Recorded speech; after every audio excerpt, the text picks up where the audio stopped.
All right, Shabbosai, good morning. So we are picking up on the bottom of page Reish Gimel. If you remember again, we started yesterday this idea that the Chassid, we spoke about actional Chassidus, and then we spoke about what we'll call cognitive Chassidus. And cognitive Chassidus, or he called Chassidus b'machshava, ultimately again manifested itself in a desire to serve HaKadosh Baruch Hu for HaKadosh Baruch Hu's sake, right? And we spoke about the idea of distinguishing in life what you do as a selfless act versus what you do as a selfish act. And although sometimes even the things that you do for selfish motivations are good, for example, the Ramchal said, a person goes ahead and serves HaKadosh Baruch Hu because he wants to elevate his soul, because he wants schar and olam haba, because he wants to feel good about himself, because he wants to lead a meaningful life. Those are all very noble things. But interestingly enough, those are things that I do for me. Right? Those are things ultimately, again, that are selfish. So the Ramchal says it's a wonderful way to start. But at the end of the day, a person should try to graduate to the level where they do things for HaKadosh Baruch Hu.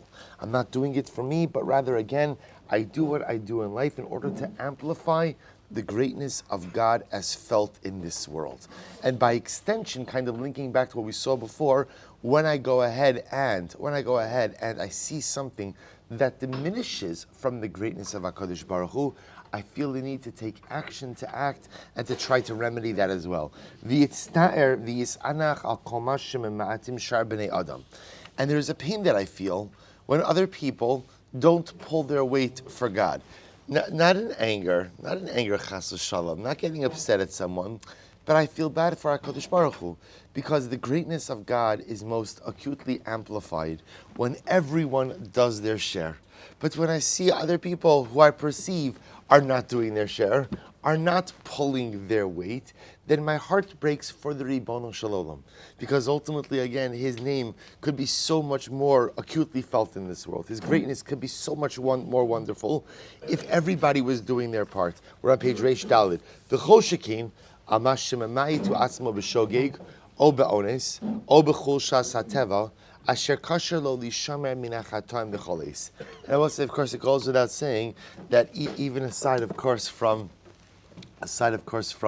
my feeling bad when I don't see other people pulling their weight, there's something even more important, which is I feel bad when I'm not pulling my weight. Forget about other people. I feel bad when at the end of the day, I don't do what I'm supposed to do. And again, we're not talking about chas v'shalom, a person who knowingly engages in negative activity. But b'shogeg, sometimes I just do things accidentally, ba'onis, extenuating circumstances, b'chul shas hateva. Or sometimes I just end up doing things or not doing things because I'm a human being. Chul shas hateva literally means inherent or natural weakness, right? At the end of the day, I just sometimes I just drop the ball. Not because I don't care, not because I'm looking to do something negative, not because, again, I'm looking to go ahead. Nothing, there's no malicious intent. I just sometimes drop the ball in life. It just sometimes happens. So it says the Ramchal, when that occurs, I feel bad. But I feel bad not just because I haven't lived up to my potential or the expectations I have for myself. I feel bad because at the end of the day, as a result of my dropping the ball, HaKadosh Baruch Hu's greatness is not as manifest in this world. When I do what I am supposed to do, that expression of love for my Creator, the presence of my Creator is more greatly felt in this world. And when I drop the ball, it's not. So I feel bad. Not because of me. I feel bad because of HaKadosh Baruch Hu. He goes on, he says, Asher kasher lishama lisharim min hachatayim b'cholis. We all know it's difficult to avoid sin at all times. Ki inyan hakasuv, ki adam ein tzadik ba'aretz, asher ya'aseh tov v'lo yechta. Shlomo HaMelech writes in Koheles, there is no person who is so righteous in this world, who always does what is right and never sins. All of us make mistakes, and all of us drop the ball. What the Ramchal is just trying to reorient a little bit over here is, when we do make those mistakes, we very often view those mistakes through the prism of ourselves.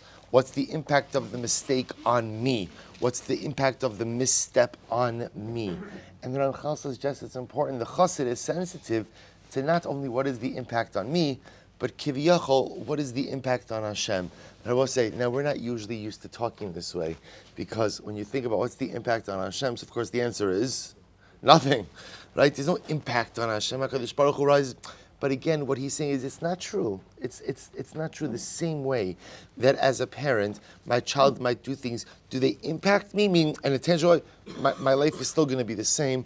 But I'm sad when I see my child making certain missteps. I'm sad when I see my child making certain mistakes. Those mistakes or missteps may not materially impact me. And they're not going to cause me to have to do anything different. But there's a sadness when someone I love doesn't live up to the abilities that they have, or at least as I perceive it as a human being. Alachas kama v'kama, when it's HaKadosh Baruch Hu, there's a sadness that's there.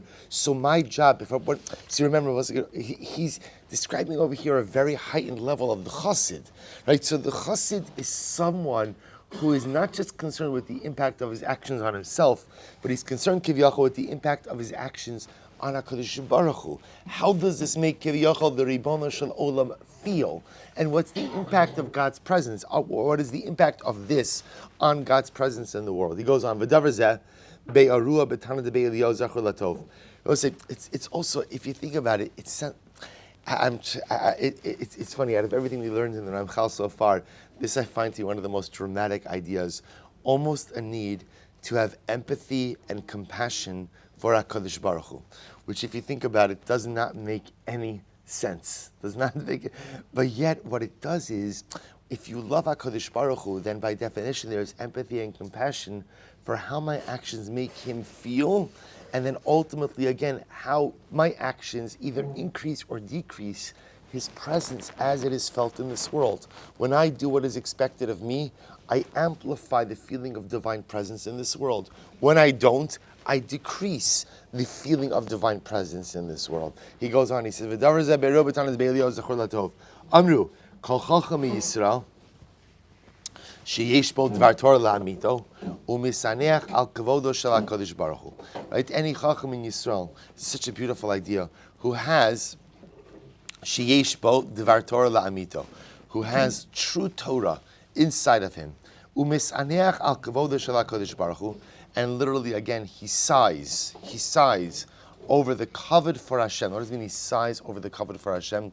What it means is he sighs when he feels that Hashem's covered is not justly served. Val kavodon shel Yisrael. And he sighs for the covered of the Jewish people, because he feels sometimes the covered of the Jewish people has been impugned, kol yamav, throughout his life. Umisave umitzar lechvod Yerushalayim v'lechvod Beis Hamikdash. And ultimately, again, he desires to see the glory of Yerushalayim, the glory of the Beis Hamikdash. But why? Why does he desire to see the glory of the Beis Hamikdash? Not just for me, not just because it represents personal salvation, but because the presence of HaKadosh Baruch Hu will be so much more acutely felt when there is a Beis Hamikdash, uli Yeshua shetitzmach bekarov, and he yearns ultimately again for the salvation that will go ahead and come to fruition shortly, uli kinas golios, and for the ingathering of the exiles. A person who walks around and feels this pain and desires this each and every day, but again, not just for the ramifications it has for him as an individual, but because of the beautiful ramifications that it has for HaKadosh Baruch Hu, zochel ruach HaKodesh b'dvarav. Such a person ultimately reaches the level of ruach HaKodesh. Such a person ultimately reaches the level of acquiring the divine spirit. You see this incredible idea that when you see people say, this is not new to us, yearning for the Beis HaMikdash, yearning for Mashiach, yearning for Geula. But again, I think a lot of times when we yearn for these things, like we yearn for most things in life, it's for me. It's for me, which is okay. Like the Ramchal said, that's okay. But that's only the first level.